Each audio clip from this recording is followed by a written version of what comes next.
With sword comes shadow.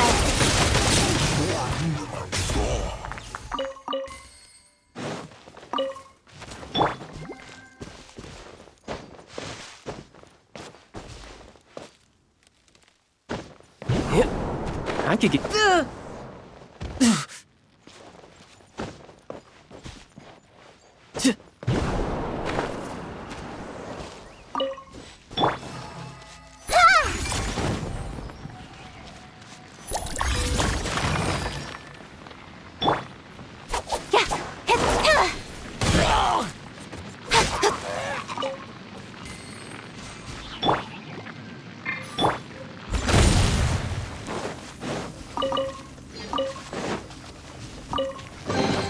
A little dusty.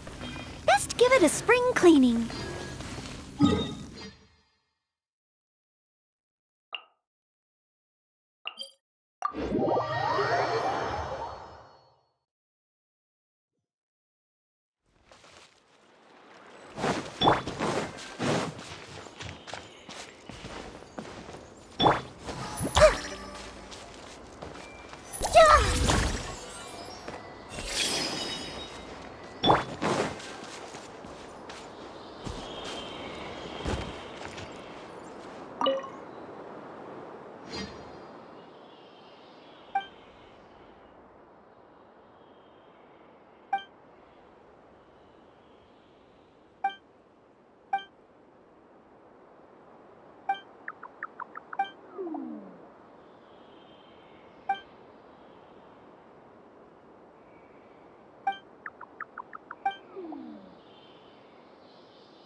This place is pretty dead.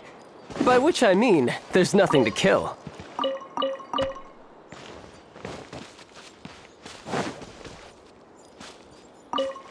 No time to lose.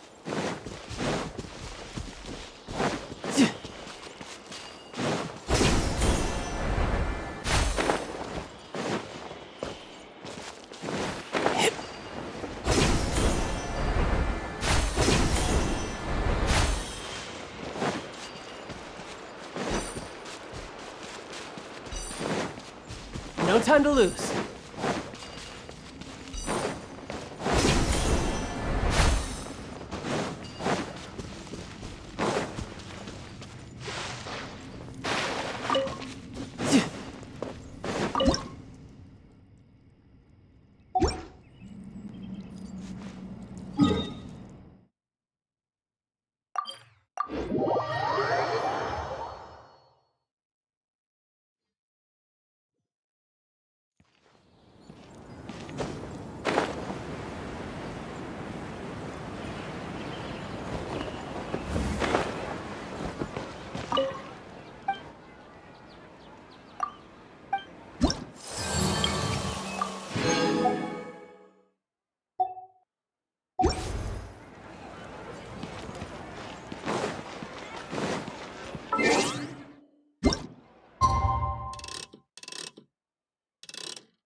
Catherine,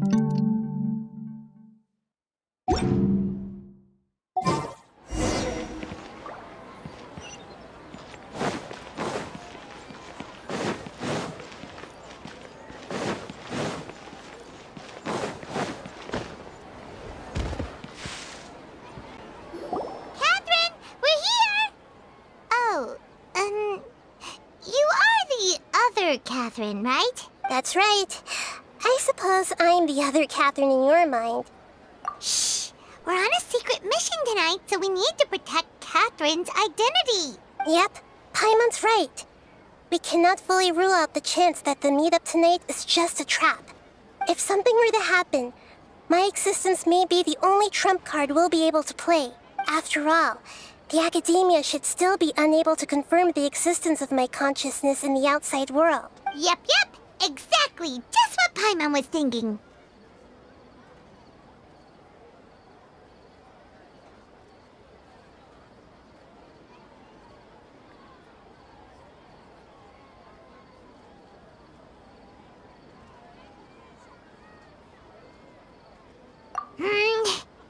Anyway, enough about that. Let's just make sure to be on our guard. Off? What do you feel is off?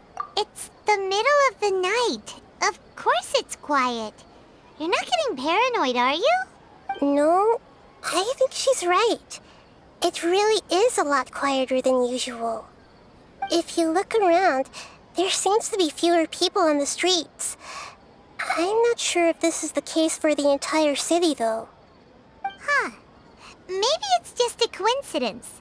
Maybe Sataria figured out a way to not only distract the guards, but also to get everyone to go to sleep early, just so we can exchange the documents in peace. I also can't quite figure out why things feel a little off. But now that we're here, let's go ahead and meet her as we planned. Well, regardless, as long as you're here with us, Paimon feels a little safer.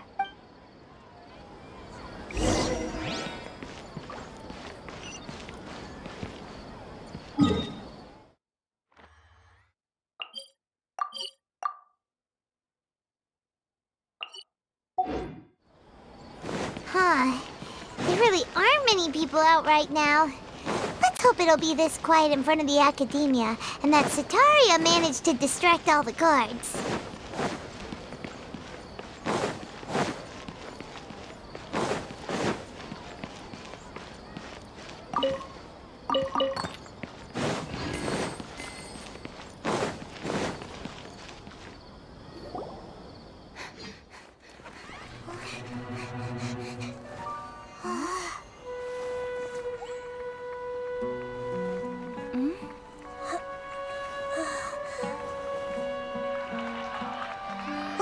What are all these people doing here at this hour of the night? Ah, the triumphant hero returns at last. And to a rather spectacular welcome, even if I do say so myself. You're the outcast, expelled from the academia. Indeed I am. Although these days they tend to call me the Doctor.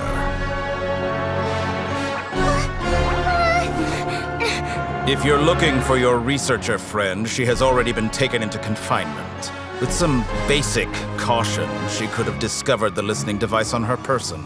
Clearly, she lacks the degree of rigor expected of a true scholar.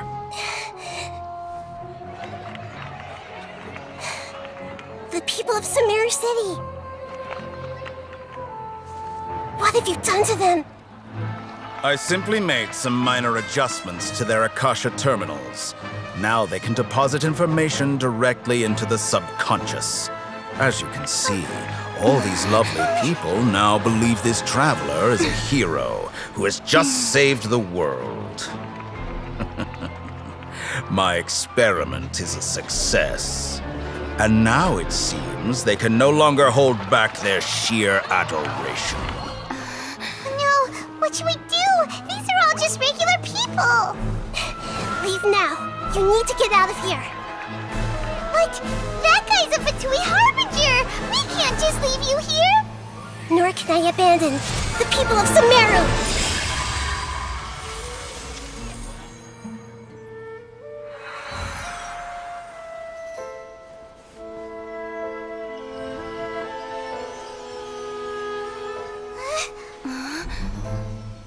Don't worry. We'll meet again outside of the city.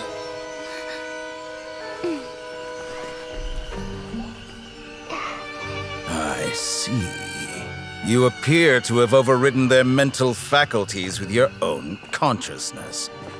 To possess such a powerful mind, you must be the god of wisdom.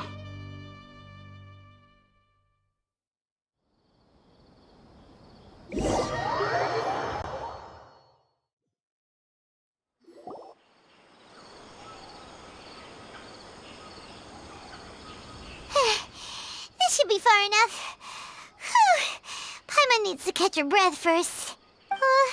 Is Nahida going to be okay? We only made it out because of her. Paimon wasn't counting on running into a new Harbinger here, let alone such a high-ranking one. That guy was number 2. So scary. He called himself the Doctor. Remember, Tainari told us about him. Sataria did say that someone who once got expelled from the academia came back recently, and that even the sages are wary of him. Yep, sounds like she must have been talking about the Doctor. Yeah, now that the Doctor's in the picture, we're no longer just dealing with the academia.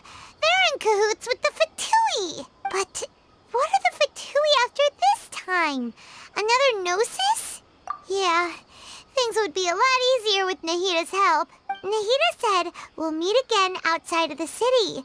But we can't just keep waiting around, right? You mean... Oh, right! Wasn't he invited by the sages to work on some project when we were staying with him in the Vidia forest? That has to be the same project. Even though he turned it down at the time, he might still know something. There's no time to lose. Let's go to Gandharvaville.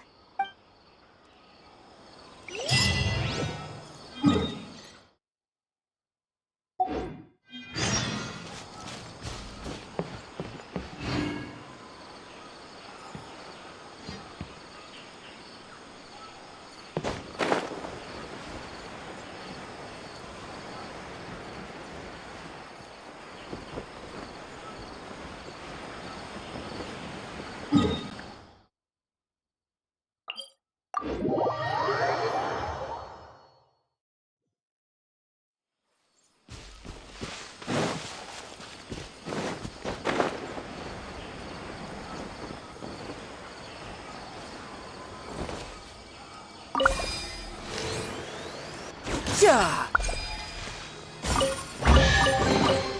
All right, now we're talking.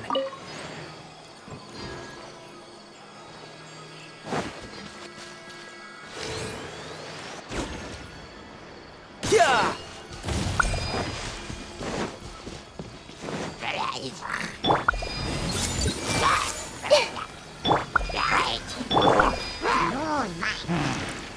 Leave it all to me.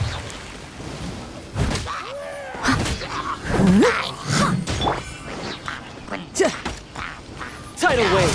Yeah! No time to lose. Incoming.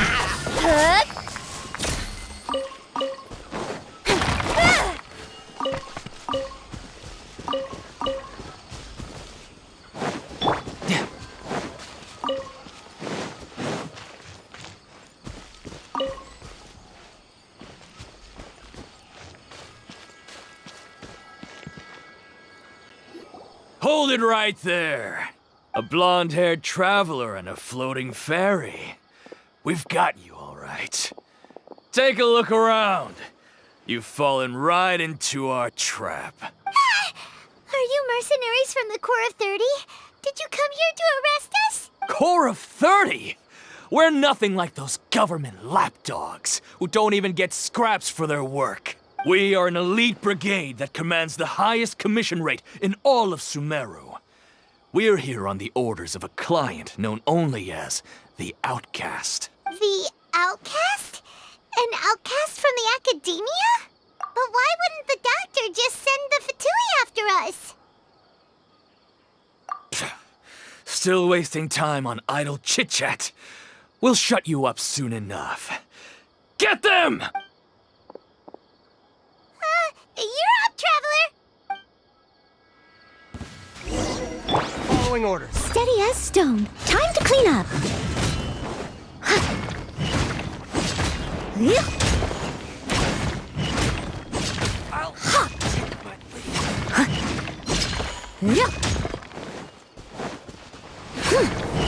Need more.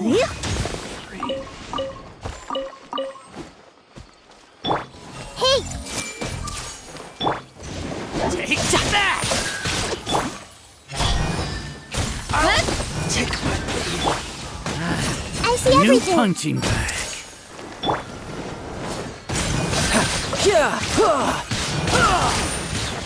Technique! Cut to the chase. It isn't over yet! Here comes reinforcements! You can run, but you can't hide.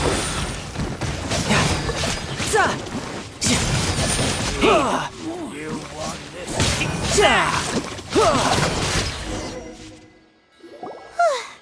That was pretty rough.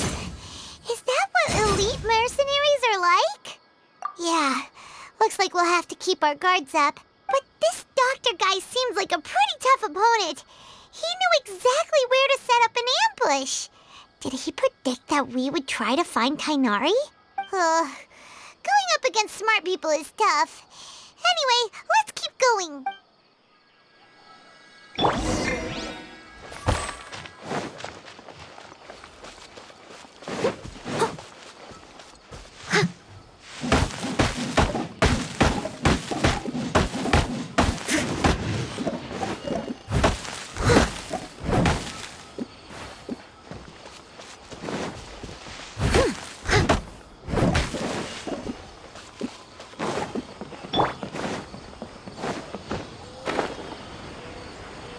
No time to lose.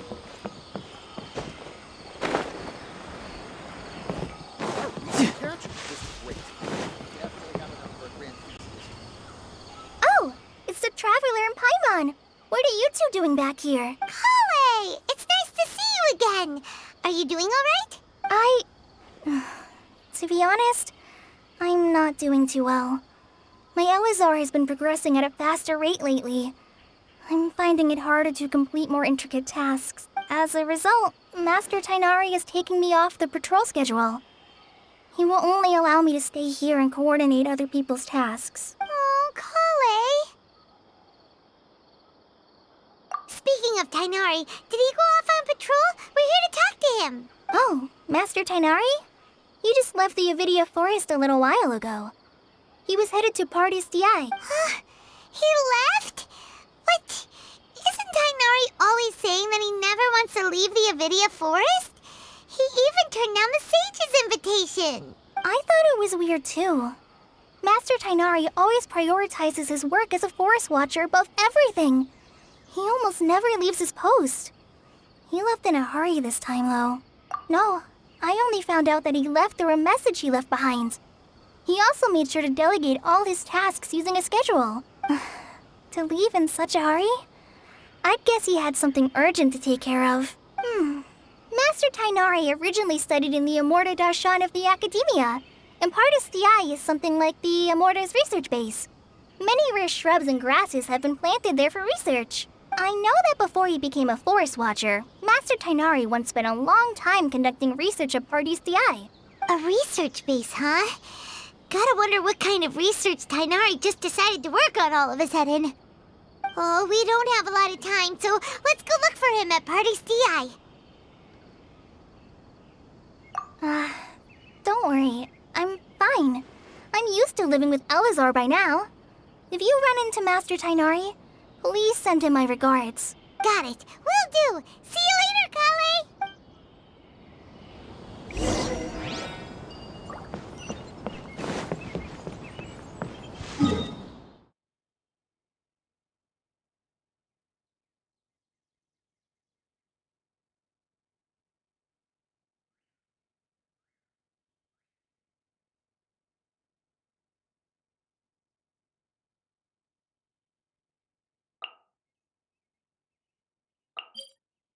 Wait!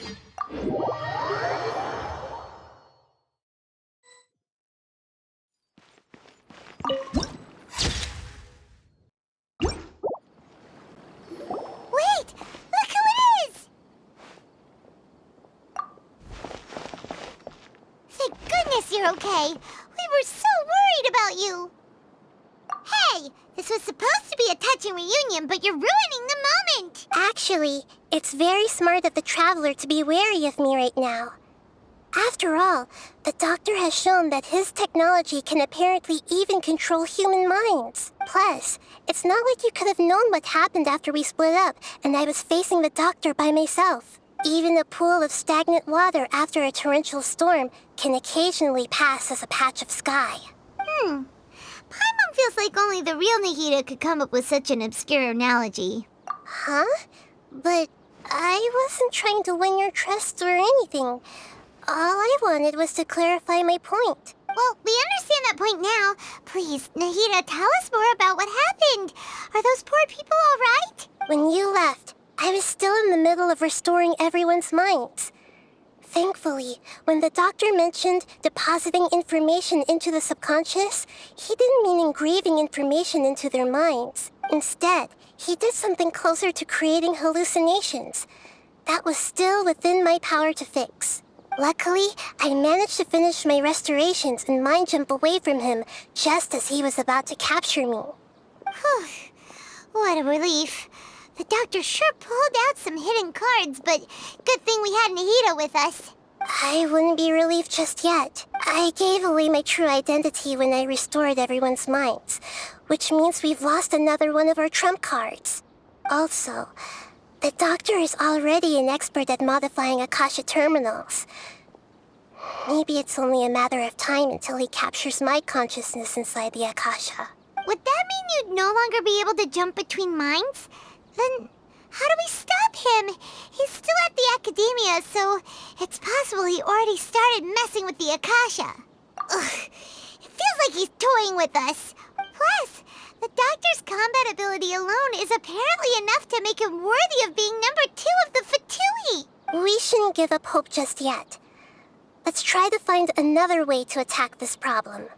Actually, Nahida, how did you know we were trying to get to Party's DI? Have you been waiting for us?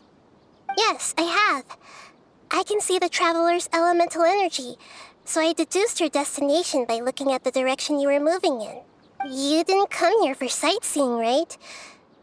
Did you find any leads? We're looking for a scholar we know. His name is Tainari, and the sages once tried to reach out to him. Why don't you come inside with us and see what we can find? Okay, let's just hope we won't get him into trouble.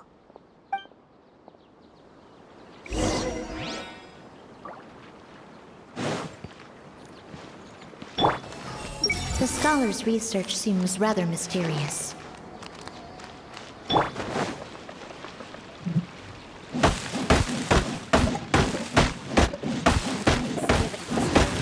That's my original projection. Not to touch the plants here.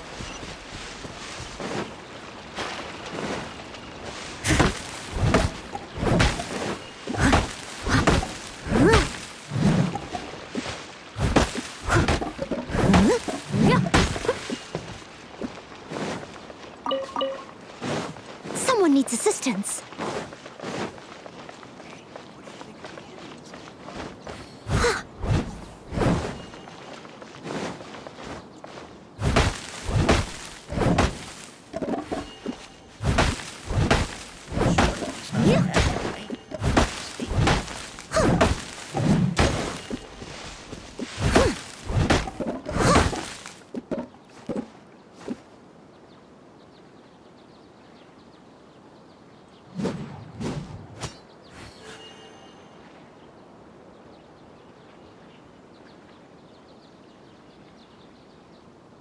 Surely he's not a bad guy, is he?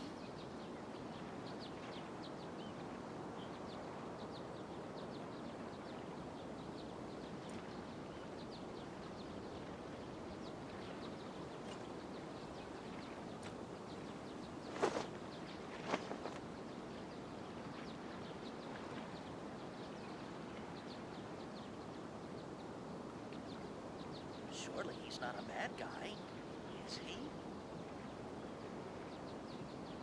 You seem tired. Would you like some tea? I'll brew you some. Do you take sugar? 1 cube or 2?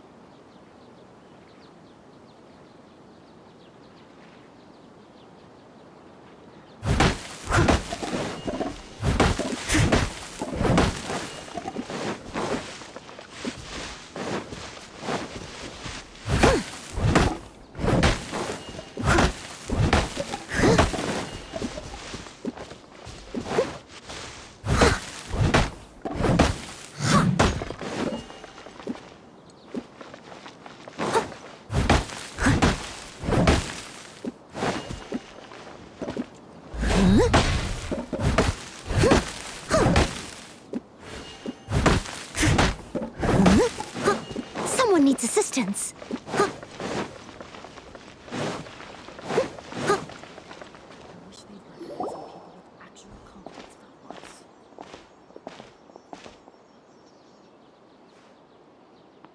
Traveler? It is you! Ah, it's Hypatia! Ah, what a pleasant surprise! It's so nice to see the two of you again. Who's this? She's a scholar we met in the Avidia Forest. When we last saw each other, she was still training in the, what's it called? Satyavada life? Oh, I see. That's right, we're old friends. You've come at just the right time. Ever since I've come here, hardly anyone has even talked to me. Hypatia, you're way too excited about this. Actually, for you to leave the Avidia Forest means... you're not in training anymore? Wait, no. Did you already finish your training and reach Paripurna life? What do you think? My consciousness has already managed to make contact with the divine. You did it? Congratulations! It's so exhilarating to share this sublime joy with others at long last! When my consciousness made contact with the gods. Ah, what a supreme and unparalleled experience that was! That sounds incredible! Oh, all right. Actually, please wait. I haven't forgotten my promise to you. Remember? I promised to help you understand what you saw from Irminsul once I gained deeper insights. My current self has not only gained true insight, but I can even help you establish a direct connection to the consciousness of the divine. You can do that? I've never heard of anything like that, but if you want to give it a try, I'll do my best to protect your consciousness during the process. Hold on. I brought some spirit borneal with me. This is still a crucial part of the ceremony. We're using that incense again? All right now. Hold my hand. I'll help you establish a pathway to connect your consciousness. Okay. Ready?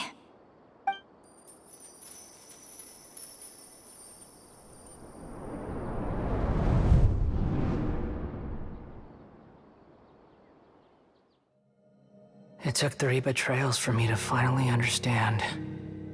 The world is just an elaborate tapestry of lies.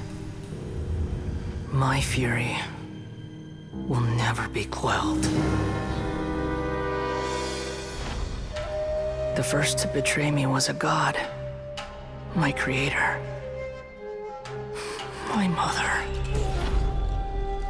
Valuing strength above all, she saw no worth in me and I was discarded. The second was a human. My family. My friend. Consumed by fear, he saw me as an abomination. The third was one exactly like me. A hope for the future. A fledgling barely out of the nest. Powerless before his mortality, he broke his promise to me. Humans, they can't be trusted. And the gods fill me with pure loathing. So I said good riddance. I denounced the world and laugh in its face. My chest will never again be defiled by worldly filth. I will scrub away every last trace of human emotion. Then it will be empty, a blank slate, and ready to receive a supreme gnosis, brimming with pure divinity.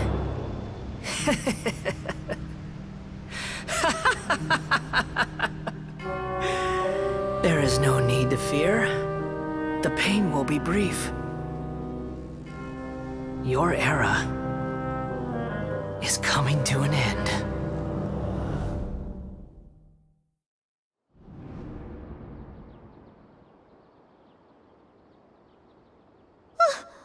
What was that? Did we actually just see the Balladier's memories? Everything matches what we know about him. But how is he connected to the divine consciousness that Hypatia was talking about? You saw it, right? You felt it, right? Such a majestic god! Such a noble will! Such sublime emotion! Alas, shame. If only that which beats within my chest wasn't a filthy mortal heart. Oh, great and merciful God! Please grant me forgiveness and salvation! Do you understand now? I'm afraid this is no periporno life, but rather... Ah! You! Why are you so mean to me? Why is everyone hiding from me? I found divine wisdom. Shouldn't I receive praise and honor? Haven't I uncovered that light in the darkness? Hypatia? That's how I always thought everything should be. Wait, have I already lost my mind?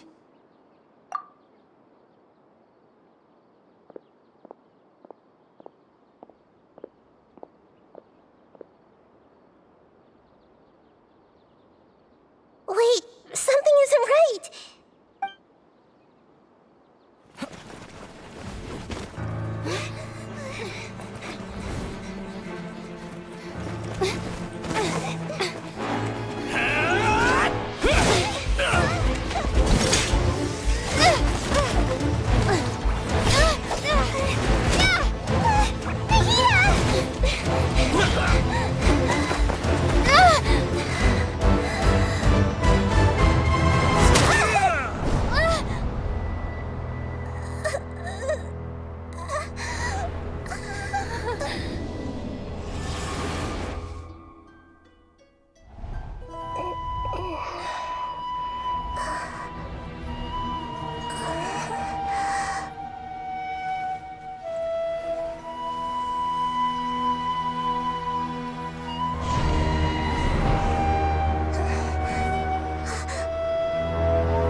Okay, we finally lost him. Are you okay, Nahida? Wait, no. Something feels different. You're back! Oh, the Traveler's back? Nahida was controlling your body for a while. It seemed like she jumped over to you as an emergency measure right before the Catherine puppet was destroyed. After that, Tainari heard the commotion and came over. He helped us defeat the mercenaries and then he ran with us all the way here. What? You swapped places? You mean your consciousness also went into Nahida's body? Wait, then where is Nahida's consciousness? Where is she now? I never imagined that an individual's consciousness could be transferred around like this. Had I not seen it with my own eyes, I would have never believed it. I don't think this can be achieved with current human technology. Also, while we were running, the consciousness in your body told me to pass on a message. She said, The doctor has found a way to trap my consciousness, so I can't journey with you anymore. But even in a moonless night, a shower of starlight can still drown out illusions and lies. Oh no! Nahita's trapped in the sanctuary of Suristhana for good this time! Was that message all she left for us? It's pretty vague. Oh, that makes sense! Since the doctor captured her, she won't be able to say anything without him knowing. She's being extra careful. Even in a moonless night, a shower of starlight can still drown out illusions and lies. Huh. Paimon knows the moon illusions and lies are from that alchemical divination at the Sumeru's festival. Didn't Nahita use a starlight analogy before? It had something to do with Sataria.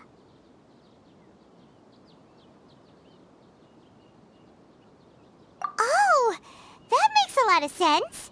Huh. Do you think Nahita was telling us to go find help in the desert? But she isn't with us anymore. Think we'll be okay? Paimon, you said Sanctuary of Suristhana, correct? Does this mean that this Nahita you're talking about, the consciousness who was occupying the traveler's body, is the Dendro Archon? Your guess is correct, but the situation's a bit complicated, so it's really hard for us to explain right now. That's all right. A scholar's curiosity doesn't need to be appeased right away. As for the complicated nature of the situation, safe to say I have witnessed that for myself. I've spent some time with you, and it looks like the Dendro Archon's also on your side. So, I trust you. Thank you, Tainari. Oh, actually, we came here to ask you a question. What do you know about the project that the sages have been working on? That. While I was indeed invited to join that project, the sages were always secretive about its scope and goals, so I eventually declined. All I know is that the project has something to do with the restoration of Irminsul. Huh? Did you see something when you were in Nahita's body? What? Do you have any evidence?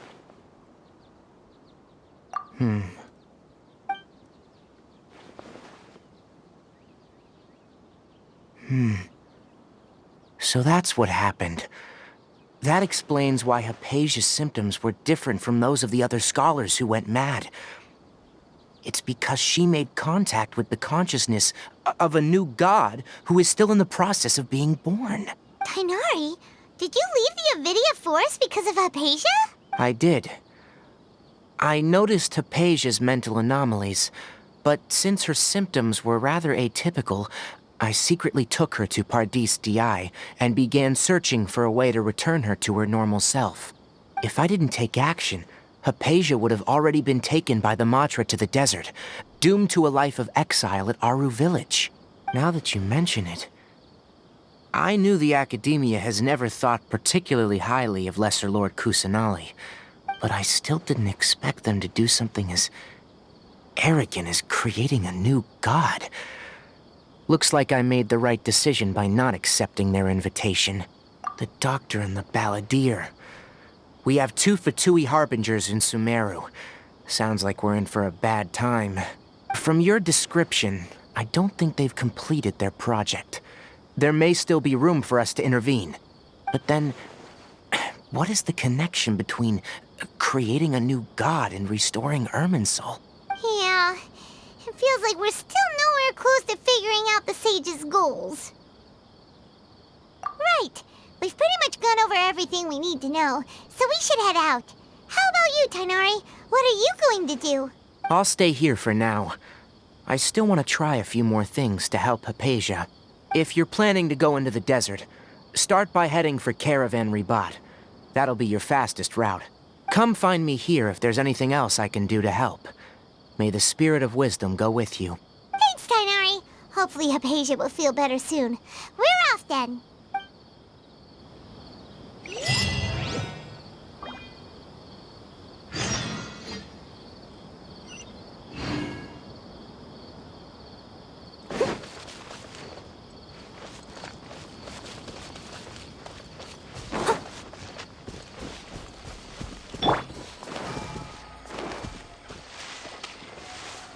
see everything.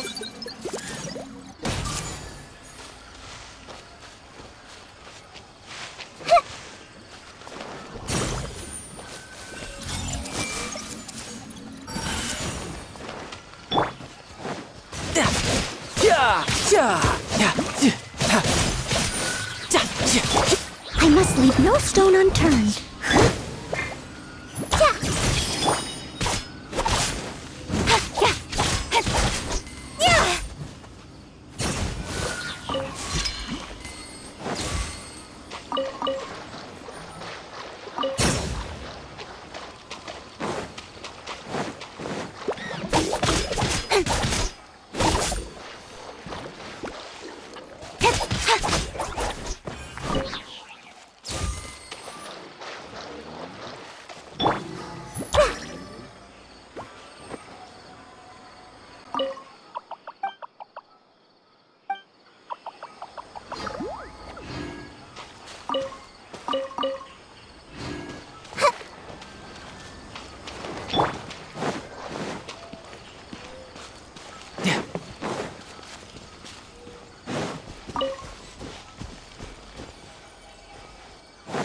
No time to lose.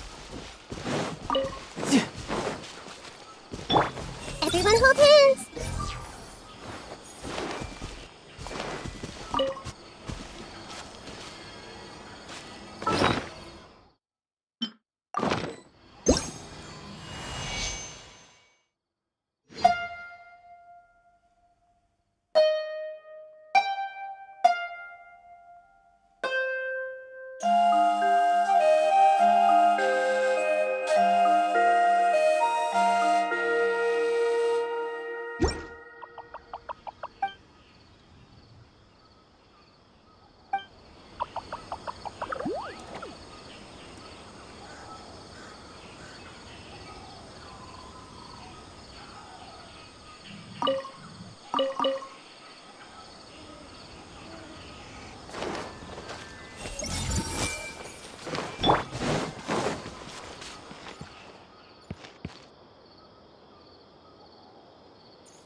We finally made it to Caravan Rebot. It's pretty lively here. So, just past this wall is the desert, huh? Oh, wow. Paimon remembers hearing people call this the Wall of Samiel.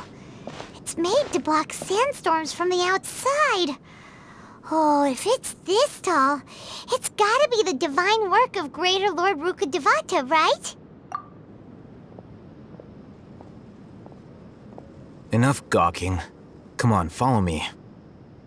Huh? Over here. Oh,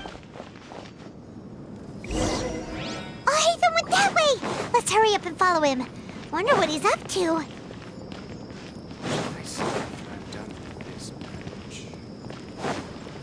Travelers and visitors, don't...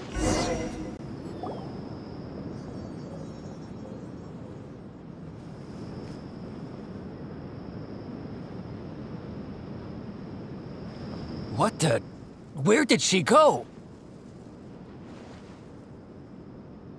How did we lose them? They were just here a second ago. More Aramite mercenaries? Who are they working for this time? Anyway, Traveler, it seems like we were being followed again. You were too careless. You should have noticed those hopeless amateurs trailing you a long time ago. There's no need to thank me. I've never cared to keep track of personal favors. All I did was correct a mistake I happened to come across. It's a habit I developed at the academia. You really gave Paimon a scare, Alhaitham. We never thought we'd run into you here. Last time we met at Port Ormos, didn't you say you were going back to the academia? Wait, don't tell Paimon that you're here to take us back on their orders! Oh, so you've already landed yourselves on the academia's hit list. I can't say that I didn't expect it. However, had I wished to turn you over to the academia, don't you think you'd already be the Eremites' honored guests by now? Oh, right. You do have a point. I have no interest in running errands for that project. As a scholar, I've always belonged to the camp that promotes researcher autonomy. And these days, you're more fascinating than anything the sages can offer. Not quite. To tell you the truth, I'm still investigating the Divine Knowledge Capsule. Unfortunately, I've run into some difficulties. Everyone says the capsule originated in the desert and was eventually moved to Port Ormos.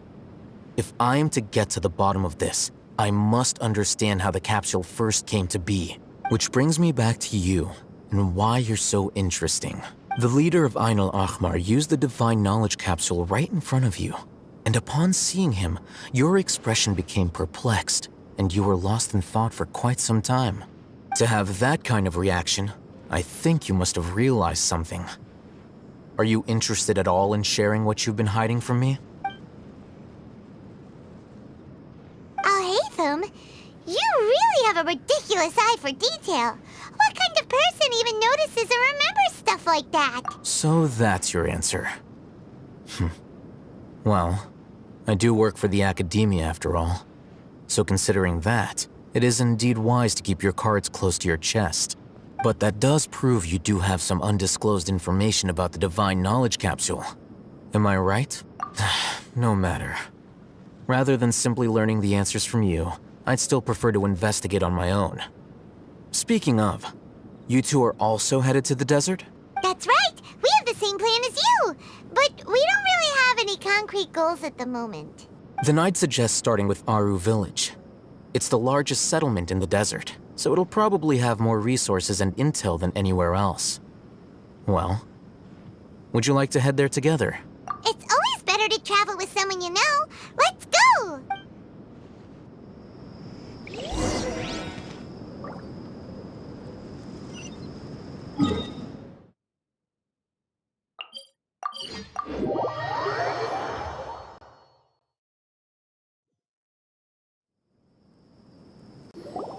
Before us lies Aru Village, the safe haven of the desert folk. Whoa, this landscape is really something else. What a cool place! Let's go check it out!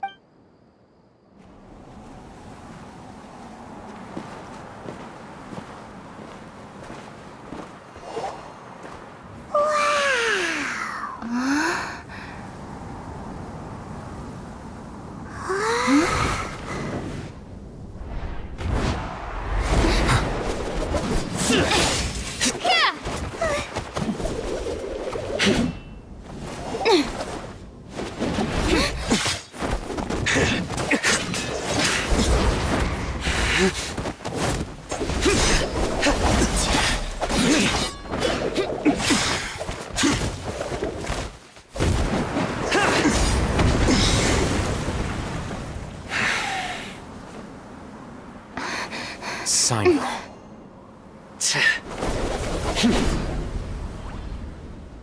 Unless my memory fails me, we have barely spoken 2 words to each other before now at the academia. Would you care to enlighten me as to when and how I invited the General Mahamatra's wrath? Oh, Hatham. Do not think you can escape my judgment, just because you managed to escape my attack. Judgment? So that's how you'd characterize your actions here, is it? Or would elimination perhaps be a more accurate description? Had I used my full strength, not even this traveler would have been able to stop me. Though styled like an assassination, I sought only to ensure that my target would be unable to flee or resist. Standard practice for the Matra, as well you know. Seemed to me more like your own personal touch. Who is that, Alhaitham? Did you call him General Mahamatra? Yes. General Mahamatra Sino, head of all the Matra at the Academia. He's a formidable hunter, and the ultimate nightmare for any who have committed academic crimes.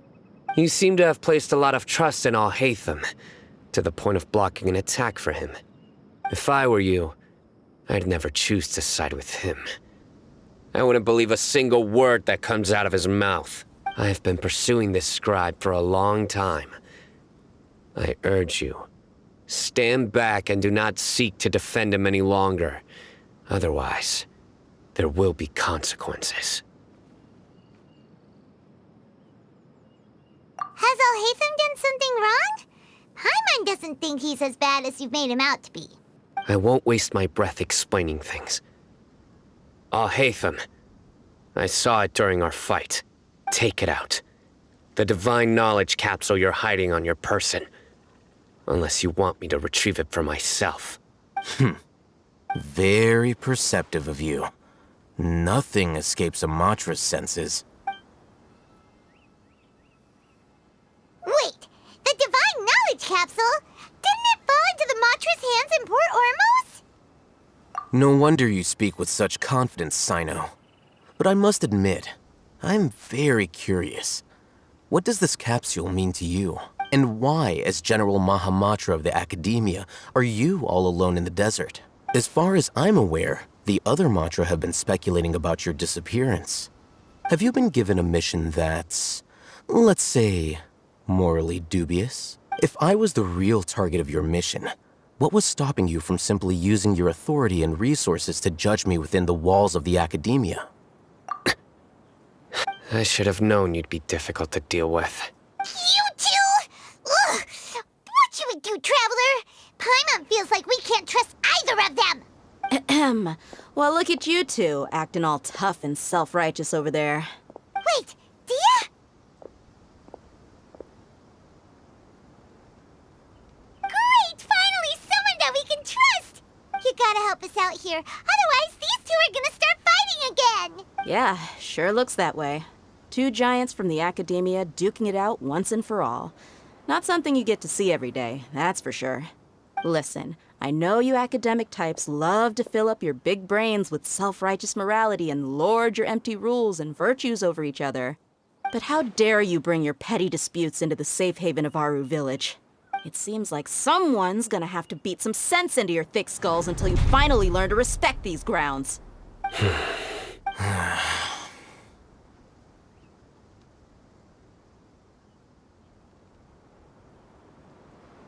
Hey, did either of you hear a word I just said? Whoa, what's going on? The wind's so strong! Is this a sandstorm? Paimon's gonna get blown away! Another sandstorm? What's up with these recently? Hey! All of you, over here, quickly! We have to take cover! Someone's calling for us! Oh, this wind is too strong! Let's get over there! That sounded like Candace. Come on, you two. Jeez, are all of you Academia folks such hard work? Move it! All right, stop yelling.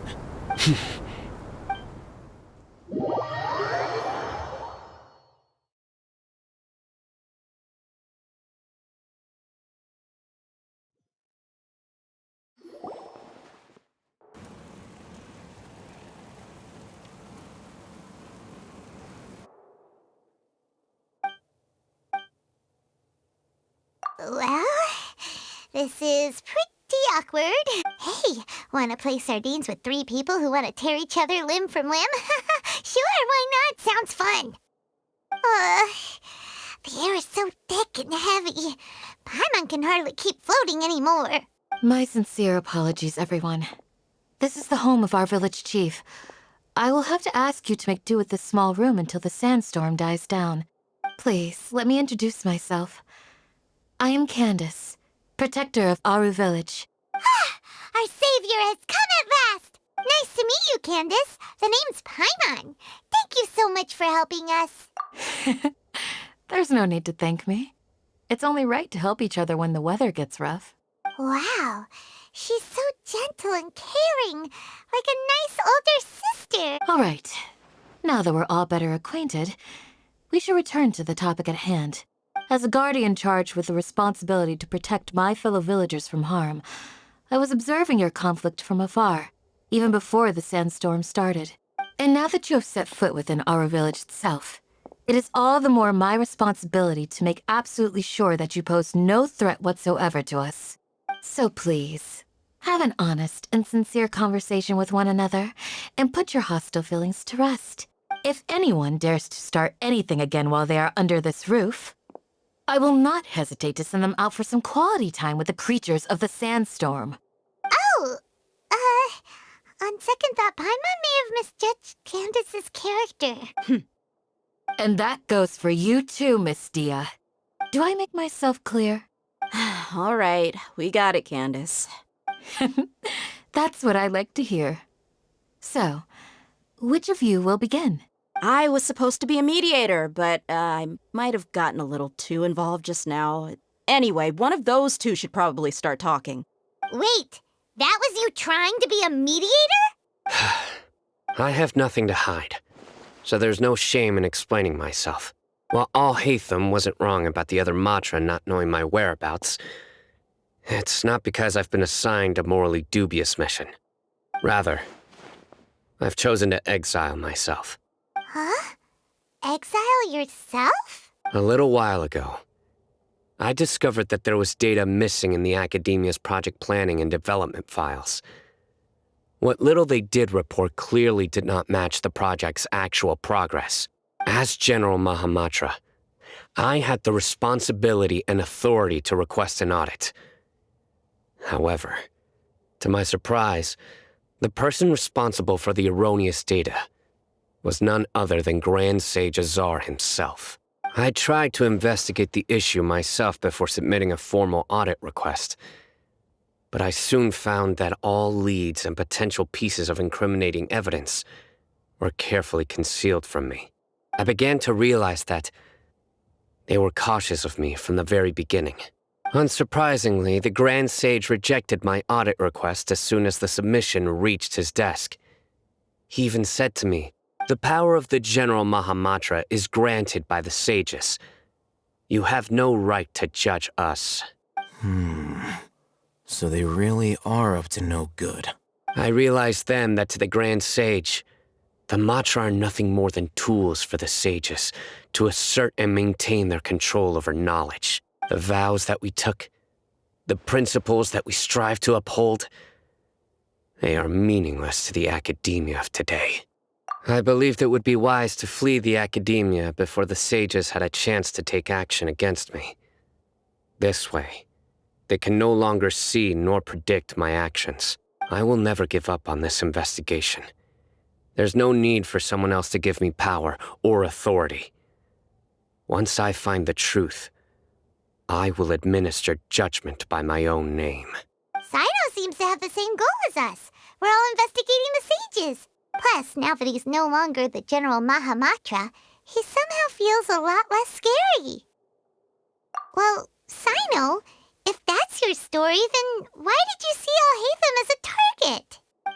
When I was investigating the matter in the academia, I overheard a conversation between Al-Haytham and a sage.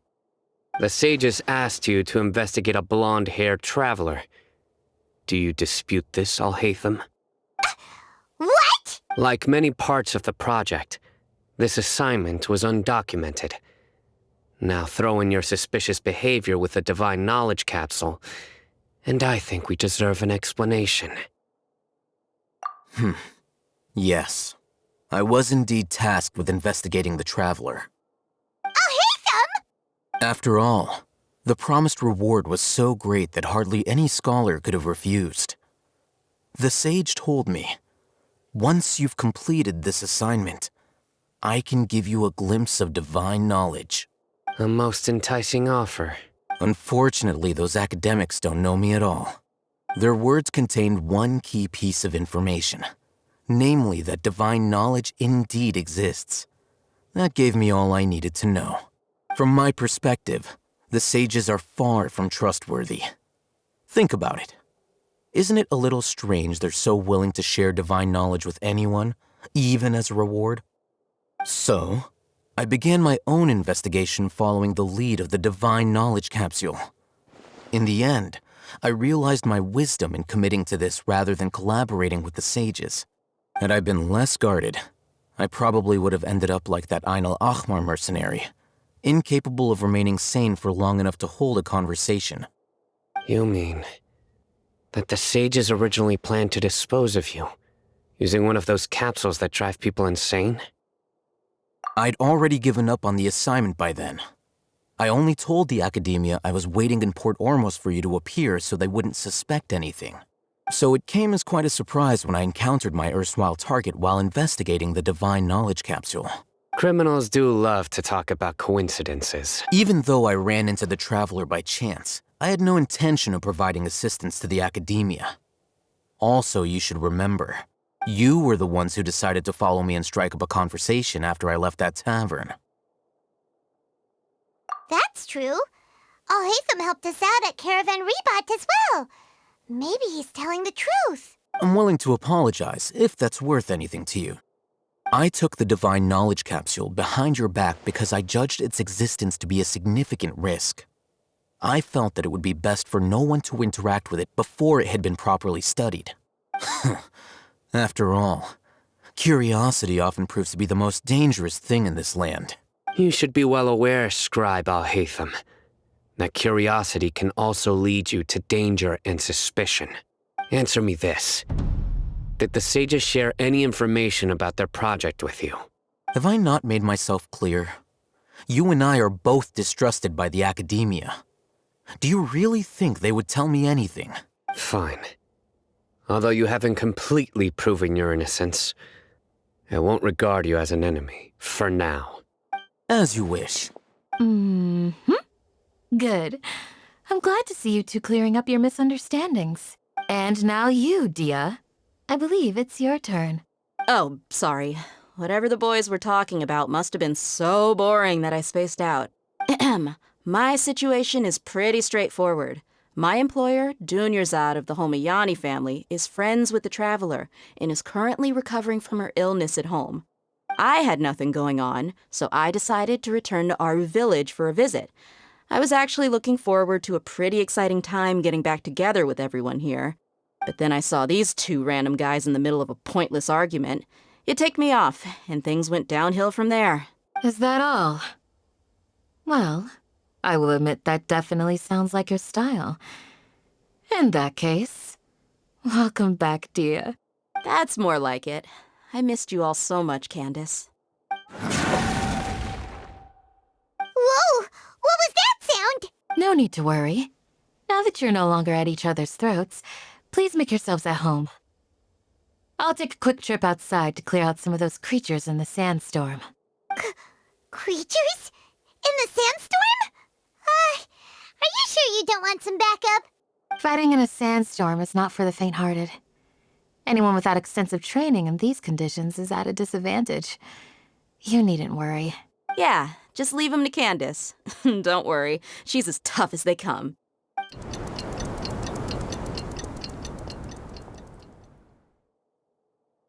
The wind's died down. That means the sandstorm's over, right? Candace still isn't back yet, though. Is she alright? Maybe we should go out and check on her. When you put it that way, even I'm starting to feel a little worried. All right, let's go. We've been here long enough, and the boys are as chatty as the floor.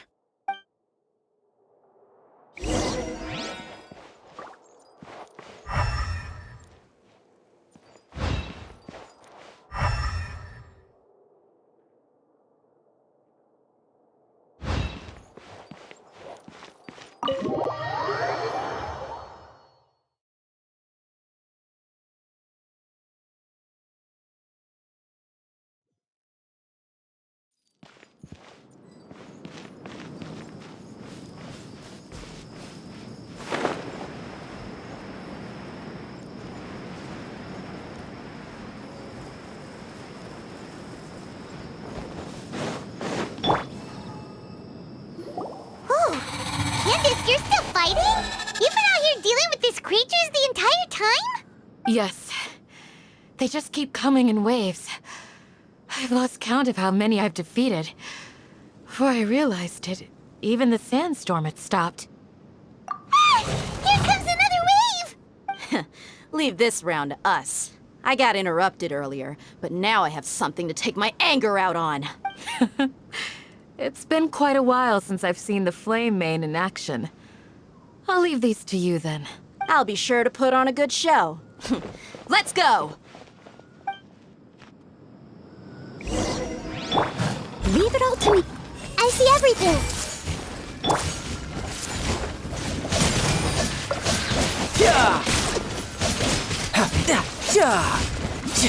No time to lose. With sword comes shadow.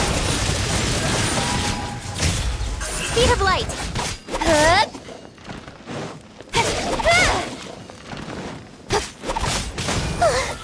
Here comes another wave! When are they ever gonna let up?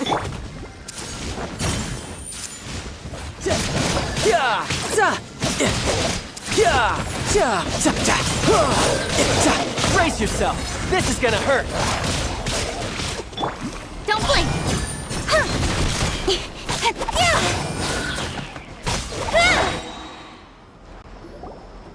The creatures stopped appearing. Was that the last of them?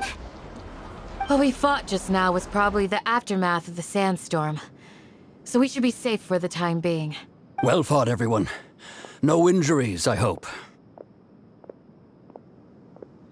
Huh? Who are you? Ah, my apologies. I haven't had a chance to greet you yet. I had my hands full taking care of the village's elderly and children. I am the chief of Aru village.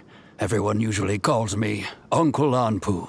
Sir, I am also originally from the desert, but I have not been back for some time now. May I ask if such sandstorms are common? I can't say they've always been common, but recently the storms have become increasingly severe and frequent. Besides sandstorms, we also occasionally get earthquakes.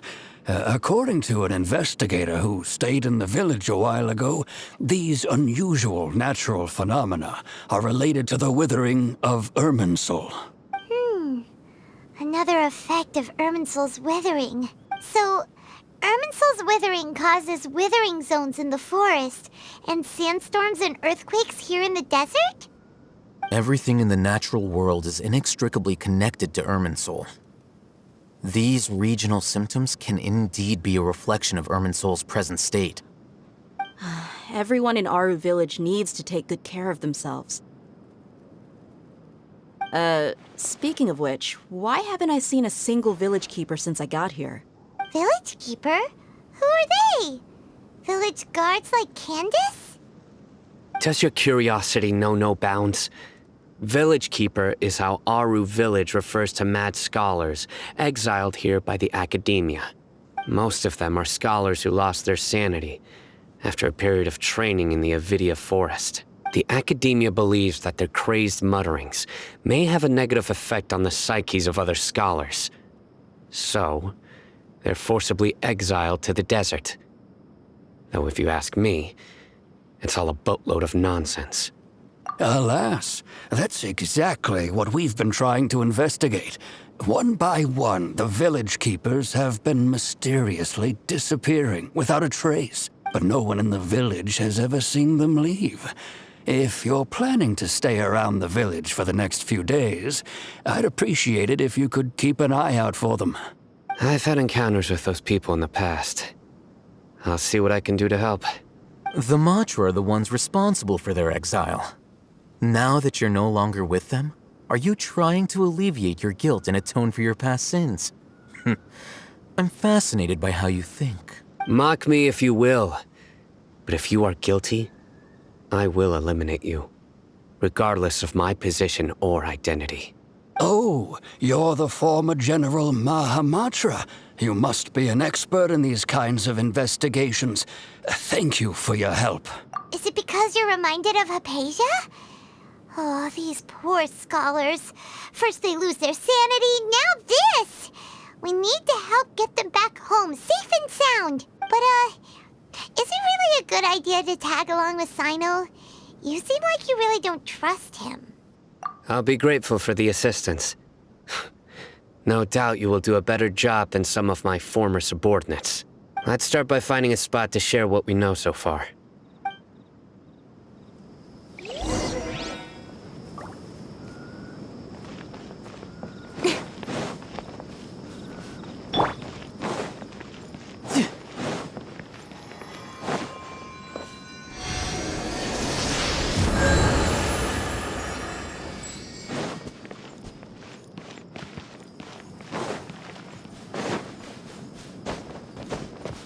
Yeah.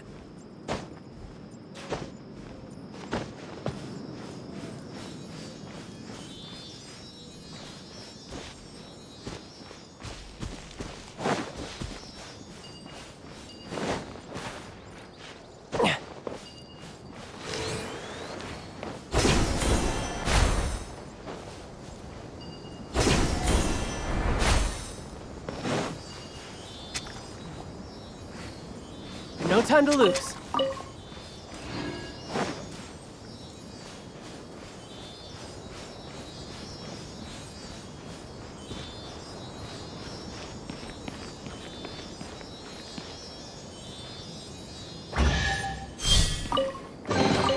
Not bad. Not bad at all.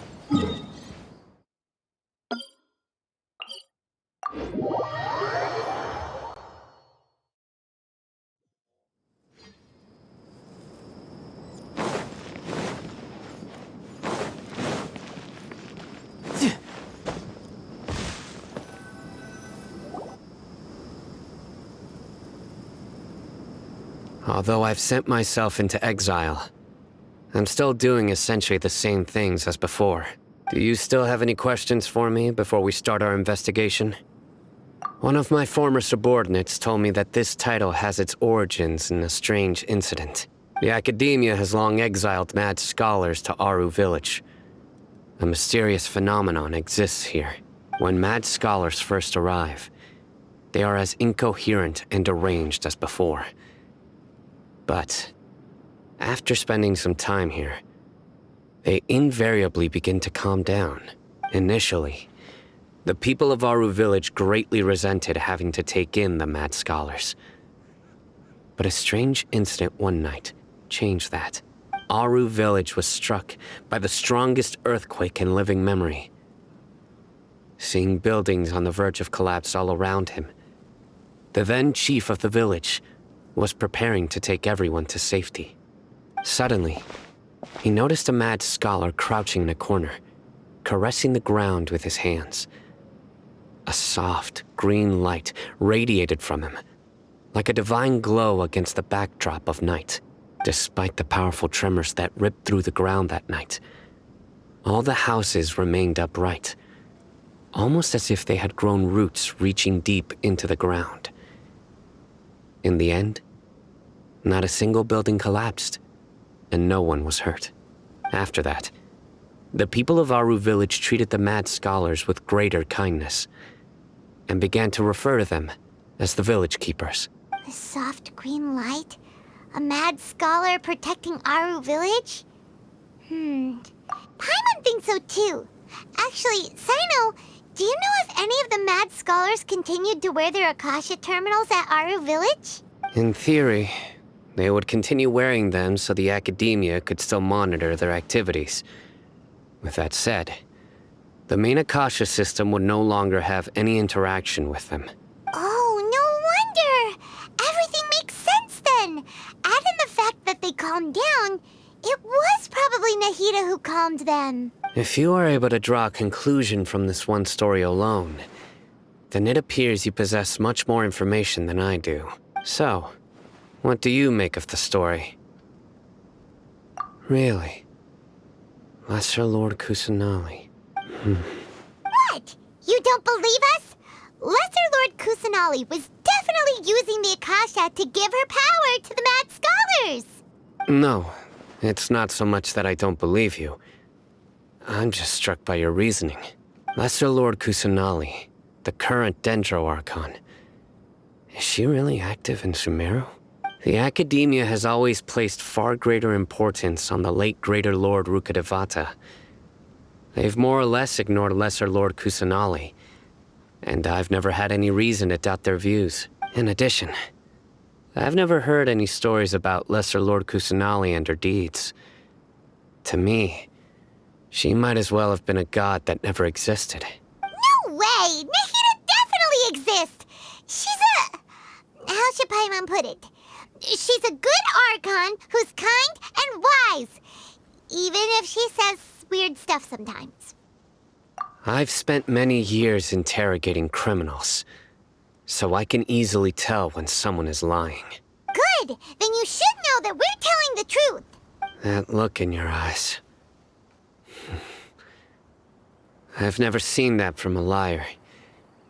You two really must have met Lesser Lord Kusanali. How can this be? To think, our Archon has been amongst us this entire time. Alright, now it's our turn to put our skills to good use for this investigation.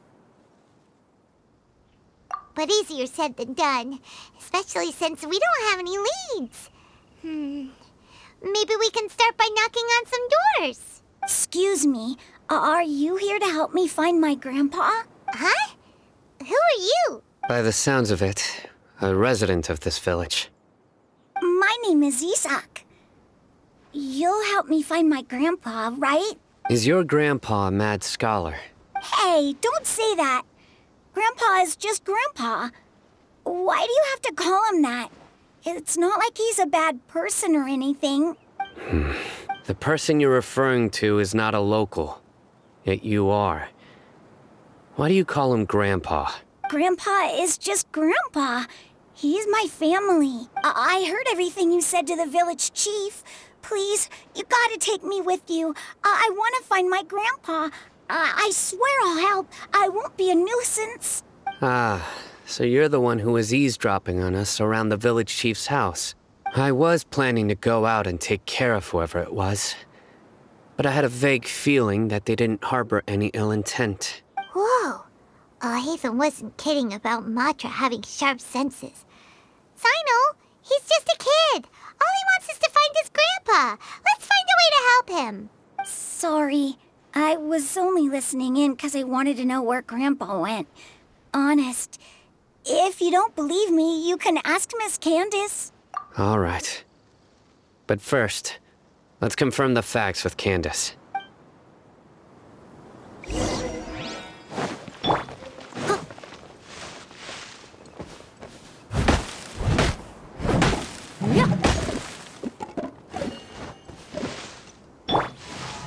Everyone hold hands.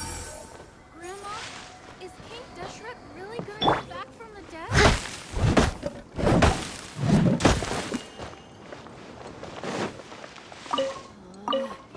What's as worrying as it can get?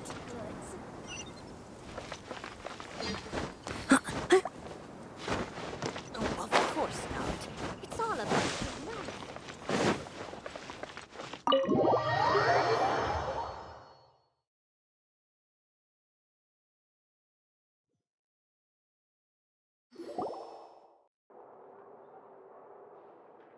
Sino is super vigilant. Is this what all the Matra are like? Ah, you're back already. We just wanted to confirm something with you. Do you know a boy by the name of Isak? I had a feeling he'd go looking for you. Huh? You knew this would happen? Yes. Although he tried his best to stay hidden, I still noticed him eavesdropping outside the window. He really wants to get his grandfather back. Isak's parents were both Aramite mercenaries who rarely returned to the village after finding employment in the city. He was raised by his grandfather. Unfortunately, it was only a few years before his grandpa passed away. Isak was still very young at the time, so various families in the village took turns caring for him so he could survive. Later, an elderly mad scholar arrived at the village. Isak thought the scholar bore a striking resemblance to his grandfather, and thus often spied on the man. However, the scholar was unkempt in appearance and incoherent in speech. Although Isak referred to the man as his grandpa, he was afraid and didn't dare to approach him. One summer night, the oft mumbling and bumbling Grandpa suddenly calmed down and seemed to become more lucid. He even noticed Isak hiding in the distance. So Grandpa walked up to Isak and patted him on the head. He even took Isak to the entrance of the village, where he patiently taught the boy the names of the stars, and accompanied Isak until he fell asleep. The next morning, Isak woke up and wanted to go find his grandpa again, only to realize his grandpa no longer recognized him. However, even so, Grandpa retained his calm expression. It's said that those who saw the scholar claimed he no longer appeared to be crazy, but appeared to be living in his own world, almost as if he were sleepwalking. Isak was thrilled that his grandpa was able to find peace, and would follow him all the time, asking him things like, "Grandpa, want me to take you somewhere fun?" Or, "Grandpa, could you tell me stories about the stars again?" All this somehow just makes Paimon feel really sad. Perhaps. Nearly everyone who lives in the desert has some form of hardship or regret. But even so, we must still continue on with our lives. It's also my reason for fighting. I must continue to protect this land.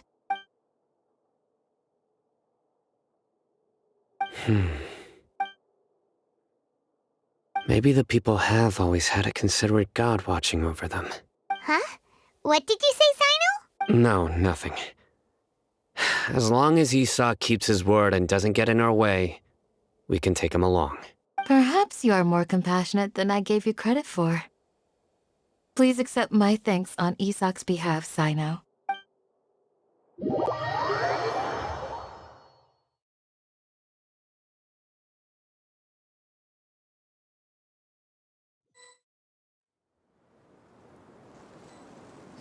Hey, Isak! Oh, it's you guys! We've cleared everything up. Let's go find your grandpa. Really? Wow! Thank you so much! Yeah! All right. Let's ask the local residents some questions first.